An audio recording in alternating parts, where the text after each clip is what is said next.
This is the Shahed 136, the most produced attack drone in the world. Right now, hundreds of them are flying over Ukraine and the Middle East every single night. Cheap, slow, loud, but almost impossible to stop because there are simply too many of them.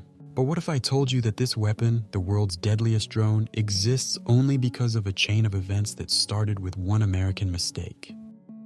The RQ-170, a secret American aircraft that was never supposed to be where it ended up. The mistake only mattered because of who made it.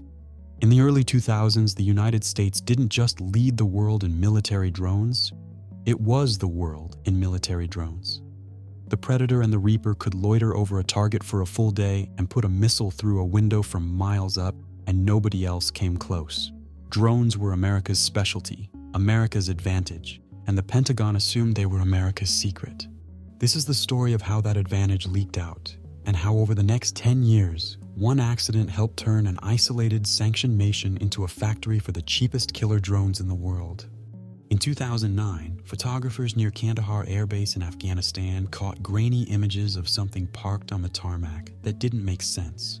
A flat, tailless flying wing, no cockpit, no visible engine intake, and nothing like the drones anyone knew at the time. It looked like a shard of dark glass. Nobody official would say what it was, so people gave it a name. They called it the Beast of Kandahar. The Beast was a Lockheed Martin's RQ-170 Sentinel, and it was built for one job: to go where it wasn't supposed to be and not get caught. Stealth shaping, radar-absorbent skin, and sensors designed to pull intelligence off the ground from high altitude. This was the aircraft you sent into airspace that was closed to you. The airspace of countries you weren't at war with, but very much wanted to watch. And one of the places America most wanted to watch was Iran, and its nuclear program in particular. So, Sentinels flew the Iranian border, slipping in, looking down at facilities the West was desperate to understand, slipping back out. That was the whole point of the Beast, until the night it wasn't. December 4th, 2011. That day, an RQ operated not by the regular Air Force, but by the CIA, and was flying a surveillance mission near eastern Iran's city of Kashmir, around 140 miles inside the border. And then it goes down. It lands almost untouched with only minor damage to one wing. The most secret drone in the American arsenal is now sitting in the Iranian desert, right in the hands of the Islamic Republic. What happened? The American version, a CIA drone, lost control near the border and crashed. A malfunction, nothing more.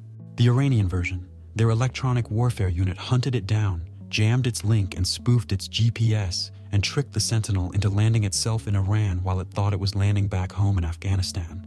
A trap. Western analysts said the Iranian story was technically possible, but it didn't matter which version was true, because either way, Iran now had the drone. So what did Iran do with it? If you're picturing Iran photocopying the Beast and rolling out a fleet of American stealth drones, that's not how it went. Reverse engineering a stealth aircraft is hard. You can copy the shape, but the radar-absorbing skin, the electronics, and the software inside are a different problem entirely.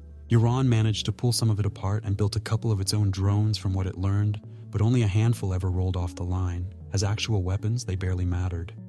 The real prize was never the drone. For years, Iran's military looked like a country scraping by, stuck under sanctions, flying jets it couldn't get parts for.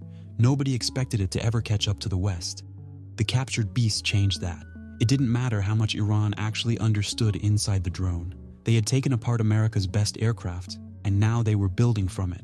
And one company came out of this on top. Shahed Aviation Industries, the firm that took the Beast apart, became the flagship of Iran's entire drone program. With it came money and the support of the Revolutionary Guard. America didn't hand Iran a weapon. It handed one Iranian company a reputation and 10 years to use it, and they did.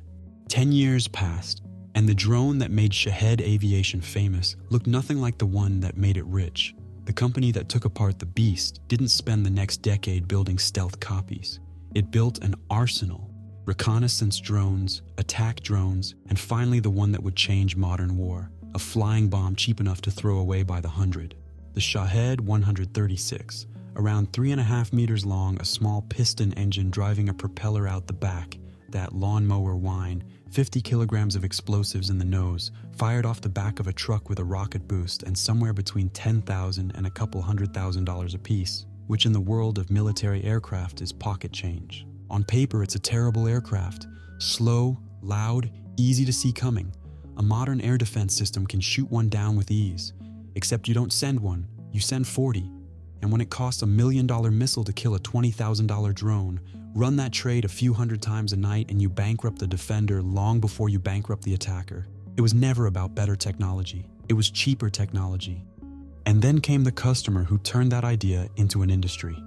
In 2022, Russia was bogged down in Ukraine and burning through expensive missiles faster than it could build them. Iran had exactly what it needed, a drone cheap enough to use like ammunition. Russia bought them in bulk, then set up its own production line to churn them out at home under a new name, Jaren. This is where it all leads back. One drone, taken apart in the desert 10 years earlier, had turned Shahed Aviation from an obscure firm into the flagship of an entire industry. And that industry found a customer who became its backer. Russia didn't just buy the Shahed 136 by the crate, it invested in it, built its own line, and started sending them out by the thousand. The isolated, embargoed country everyone wrote off had become the drone supplier at the center of the biggest war in Europe since 1945. Today, more than 50 countries are now trying to build or buy something like it. It started with one drone, lost in the desert, that taught Iran it could build anything the Americans could. The Beast of Kandahar was built to go where it wasn't supposed to be. America didn't lose a drone in 2011, it lost the monopoly.